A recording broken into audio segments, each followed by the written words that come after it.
Good afternoon. আমার পাশে এক দিদি থাকে, তার ছেলে থাকে কানাডাতে। তো তারা বেড়াতে গেছিল আর তারা অনেকদিন পর বাড়ি ফিরেছে। তো আমার ছেলেকে একটা সুন্দর জিনিস দিয়েছে, আর আমাকে সত্যি মানুষ এত ভালোবাসে তা বলে বোঝাবার কিছু নেই। এই দুটো চকলেট সুইজারল্যান্ড থেকে। তোমরা যারা যারা গেছো তারা হয়তো জানবে এগুলো সুইজারল্যান্ডের চকলেট। বোঝাতে পারছি কিনা জানি না। আর এই দুটো হলো দুবাই।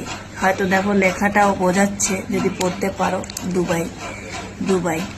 আর এটা হচ্ছে তোমার, এটা হচ্ছে কানাডা, যেখানে উনি প্রপার থাকে, কানাডা ব্লুবেরি। আর এটা হচ্ছে জার্মানি। তাহলে আমাকে কত মানুষ ভালোবাসে। আমি বিদেশে চলো, আপনজনরা থেকে ভাবে কি তারাই বিশাল, কিন্তু আমারও একটা আছে।